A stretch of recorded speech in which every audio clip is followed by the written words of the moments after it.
Pittsburgh. Pickett to Pickett. That's 1, 2, 3. 1, 2, 3. That's on. They ties James Harrison. And TJ has the football. Yeah, Zooks, man, that is some powerful running. Hi everybody, welcome to the Matchup Show presented by Unibet. I'm Missi Matthews in for Rob King. We're getting ready for Monday Night Football at Acrisure Stadium, Week 2. Let's welcome in our favorite duo. We have Lolley and Matt Williamson of Steelers.com and SNR. And guys, before we turn the page, because everybody in this building wants to look forward to the Cleveland coming to town, we have to go back to the home opener, the 49ers. It was not pretty, and there's a lot to fix. There is a lot to fix, and it was offensive, it was defensive, it was special teams. They just didn't complement each other very well. When the offense is going 3 and out, you need your defense to get a stop. That didn't happen. Or you need your special teams to come up with a big punt. That didn't happen. I mean, it was just a lot of bad, a lot of stink to go around. Well, I think, Matt, when you listen to the guys talking this week, especially on defense, the communication or lack thereof, something I felt like they preached all through training camp and the preseason, simplifying things a little bit to maybe make sure everyone's on the same page, knowing that you're going to be facing Nick Chubb and company this week. Yeah, I mean, at least last week it was an NFC game. It's only one game. That's probably the most taxing offense you will see in terms of a communication standpoint. So you get it out of your system, move on to a division opponent that you're a little more familiar with. But this is not going to be an easy test day of a Monday night at all. They're playing well. And Dale, we heard from Kenny Pickett just the other day in terms of him turning the page and just almost itching to get out to play this game as soon as possible, and he actually has to wait an extra day to do it. Yeah, anytime you have a game like that as a competitor, you want to go out and get rid of that one, move on to the next one. And you do that, when you start practicing and those kind of things, but until you actually get back out on the field and get another game under your belt, that's the thing that everybody's going to be talking about, how poorly you played in that game. And so as a competitor, you just want to push past that. And as we look at this full screen with some of the stats from week 1, Matt, in terms of the run game, only 10 rushing attempts, where do they need to maybe implement that a little bit more? I know the game got away from them, but it just felt like it wasn't even early on. Right, and you look at the Browns, their run defense was a real problem last year, and you would hope you don't have to get into a game script like you did on Sunday where you have to flat out abandon the run. I mean, I think we know at this point the Steelers' rushing attack isn't an explosive one, but it's a voluminous, I love using that word with the ground game, and physical one that it really pays off as the game goes along. Well, you never had that opportunity against San Francisco. All right, let's talk about our matchups in terms of the Cleveland Browns. Dale, we'll start with you. Kenny Pickett, Jim Schwartz. Schwartz got the game ball from Kevin Stefanski after they held the Bengals to just 3 points. So talk about this matchup and what we can expect. Yeah, you heard all the talk in the offseason, how they were moving the defensive ends out a little farther out. Myles Garrett was going to play some wide 9 stuff, and you knew that was coming. Well, then they started moving Garrett around a little bit more. He's standing up behind the line of scrimmage. You knew they also were going to flip-flop him back and forth. They kicked Zadarius Smith, the guy that they acquired from Minnesota, on passing downs. He'll kick inside. But they were really blitz happy last week against the Cincinnati Bengals almost 40% of the time. And the book on the Bengals in previous years, you didn't want to blitz Joe Burrow. He eats that stuff up. Well, he didn't do it here. So Kenny Pickett's going to have to identify who's coming. First of all, he's going to have to look and see, okay, where's Myles Garrett lined up at? And it's going to be all over the place. And there were times against the Bengals on Sunday, Garrett's out there kind of waving his hands in the air like he just didn't care because he's trying to get that attention. So you have to identify where he's at. But then you also have to identify where those blitzers are coming from and what your hot reads are. And if they then back out of that, you have to be ready to adjust on the fly. So, the above the net game this week is going to be very important for Kenny Pickett. Matt, in terms of your matchup, Najee Harris, we were just talking about him a little bit, but the interior of the Browns' offensive line, what is he going to be going against? Yeah, when you look at that defensive tackle group from a year ago, I frankly thought it was one of the worst position groups in all of football. And the Browns obviously agreed because they went out and spent money on Tomlinson. They used a draft pick. They went out and really fortified their defensive front with others besides Myles Garrett. Like, if you looked at that front, he had 16 sacks last year. Number 2 on their team had 3. I mean, there was nobody around him. Well, that's not the case at all now. But still, back to that voluminous running and the physical, nature that Harris brings, I think you have to at least test what was a weakness from a year ago over and over. Najee's played 4 career games against the Browns, averages over 100 yards on the ground per game. Is that something that can consistently be taken over season by season? I think so. I mean, absolutely. And again, it's going to be a lot of touches. I think it'll pay off late in games. You know, what's really interesting to me about this matchup is last year when the Steelers had a lead at halftime, they were close to unbeatable, where the Browns under Stefanski are the total opposite. Their halftime leads, if they're losing at halftime, they almost always end up with a loss. So if you can kind of keep it close, go in with a small lead, and then just keep leaning on the run game, I think you'll be in good shape. Yeah, Missy, and we also heard, you know, throughout the course of training camp in the offseason how the Steelers felt they had found their identity in that run game, and then they couldn't use it against the 49ers. So you got to get back to that identity. In terms of Coach Tomlin, we heard from him this week talking about their secondary, specifically the cornerbacks, and how he felt they won the game against the Bengals. I just think, you know, Jamar Chase might have stoked the fire a little bit, calling the Browns the Elves, and I think Denzel Ward and Greg Newsome took that personally, but they were able to keep Joe Burrow and company out of a rhythm, which is, as you said, something we don't typically see. They're known as this explosive offense. He had his worst game in terms of statistics, but to be able to do that to Jamar Chase, T. Higgins, no catches, it just felt like something was working well for them, and it seemed to be the problem of why Joe Burrow could not get in something going on offense. Without question, and it was a phenomenal game plan by the Browns, and as Dale mentioned, they blitzed a quarterback that rarely sees blitz because he eats it up, and they played a lot of man coverage behind it, which worries me a little bit for this matchup because Deontay Johnson is the Steelers' best man coverage beater. So I would assume, back to those corners, you'll see a lot of man coverage. How do you think they split up the reps in terms of not having Deontay, Dale?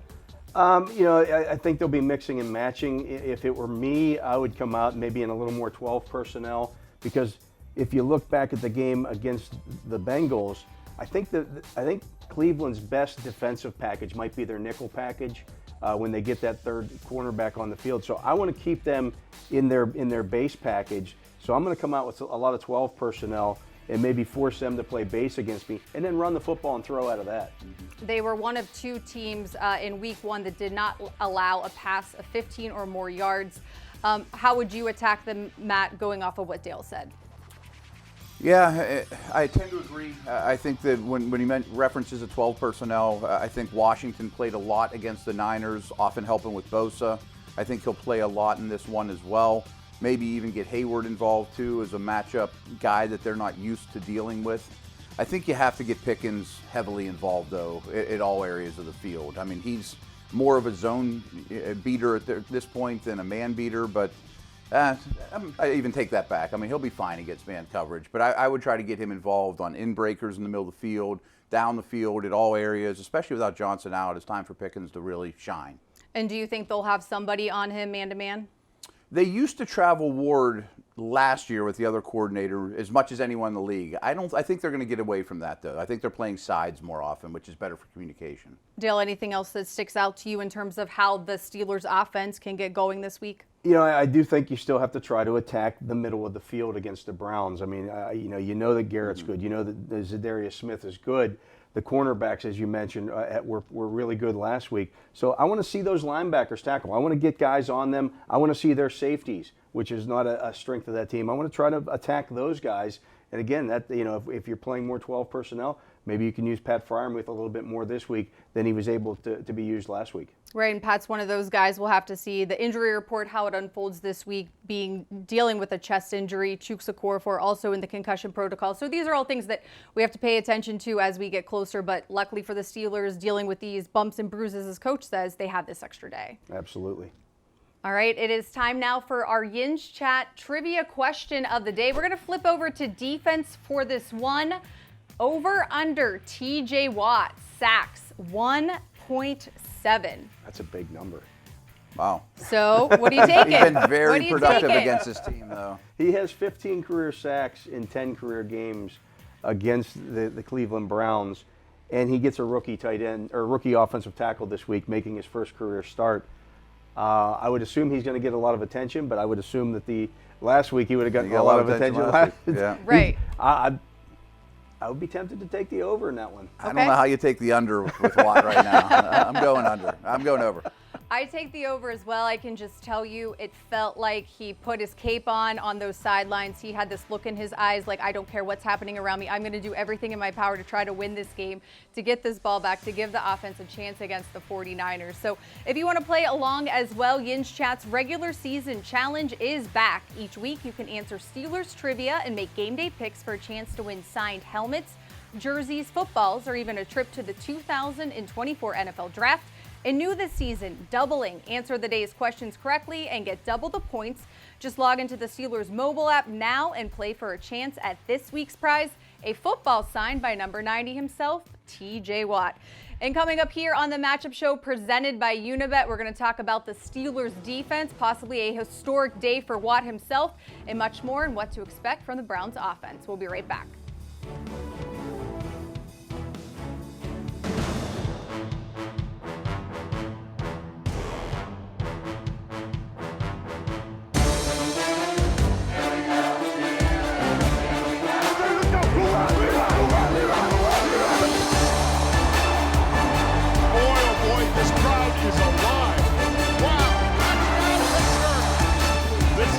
To be shared with everybody. Great catch! Another magic moment. And this crowd's in a frenzy.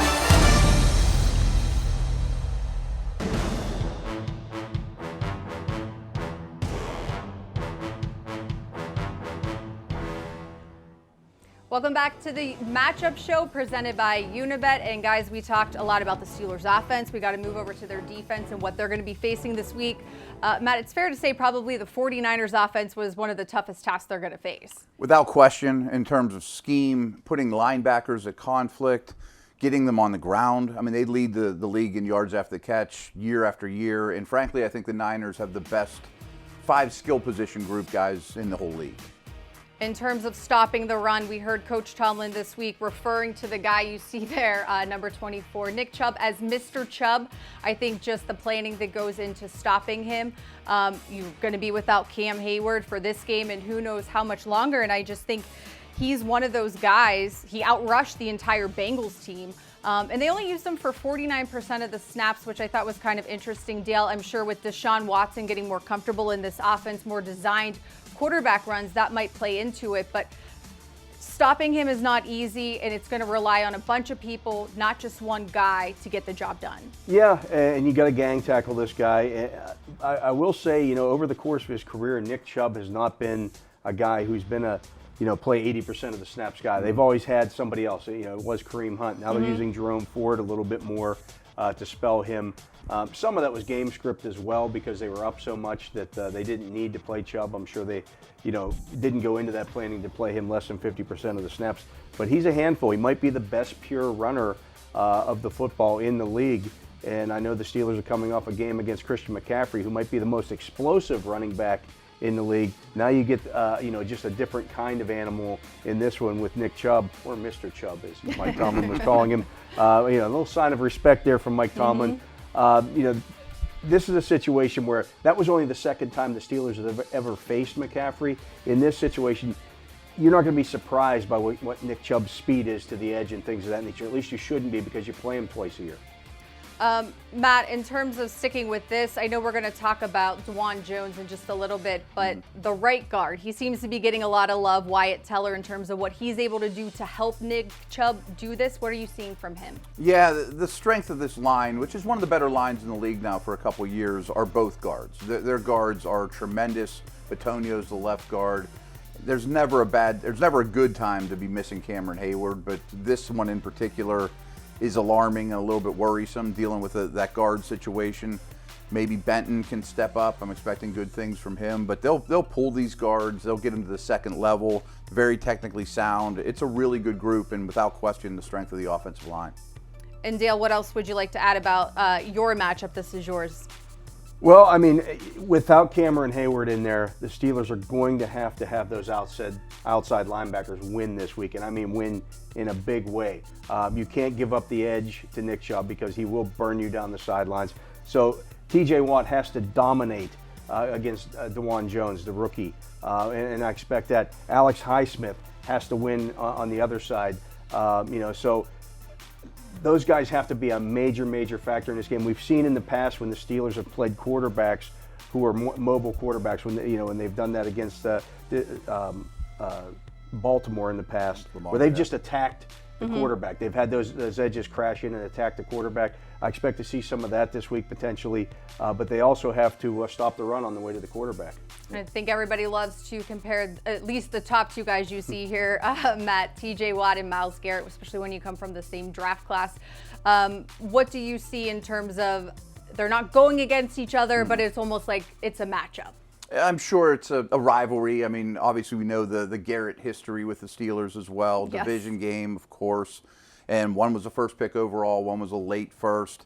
I honestly think the two of them, along with Nick Bosa from last week and Micah Parsons with the Cowboys, stand alone as the elite edge players in this league, with Max Crosby, who they see next week, right behind those guys. And they're all playing at an extremely high level.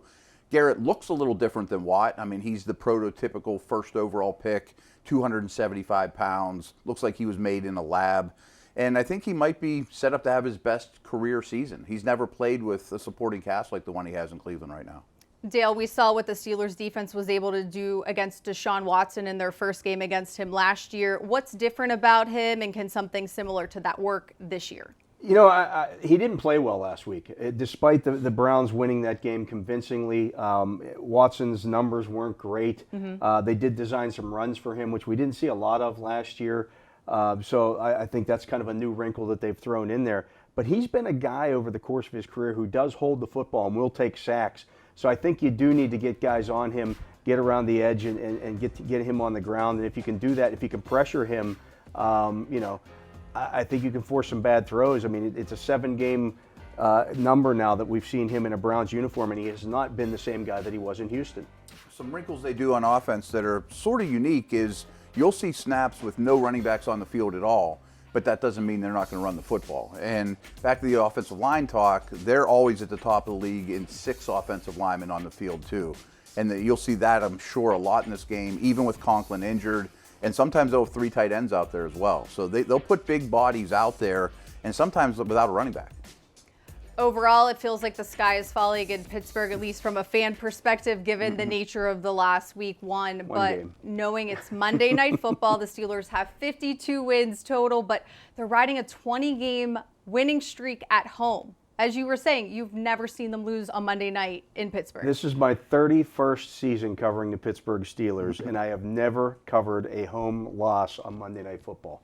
I'm just saying. I mean, it's probably it's not been a coincidence. Since 1991. It's pretty impressive. Yeah, I mean, and it's not a coincidence, as Matt said. I think they have a formula. I think Mike Tomlin has a formula. Bill Cowher had a formula. And this team just gets up for those games, and part of it's the crowd that plays into it. But they just find ways to win in these big situations. And Matt, for the Browns, they have never won a regular season game in Pittsburgh since 2003. So for them, I think they're flying high right now. You win in the division. You're playing another division game week 2. I'm sure they want to right that ship. No question. And Cleveland was very impressive last week. I think some of it was because the state of Joe Burrow and the Bengals offense, they were sort of a shell of themselves. But it wasn't a very competitive game when Cincinnati had the ball. And, you know, they're the hotter team right now. And I'd sure like to have Deontay Johnson and Cam Hayward for this game. All right, guys. Well, thanks so much for giving us the key matchups and getting everybody ready for Steelers and Browns Monday Night Football at Acrisure Stadium. Thanks so much for joining us today. For Dale and Matt, I'm Missy. This has been the Matchup Show presented by Unibet. Touchdown, Pittsburgh! Pickett to Pickett. 1, 2, 3, let's go! They ties James Harrison. And TJ has the football. Yeah, Zooks, man, that is some powerful running.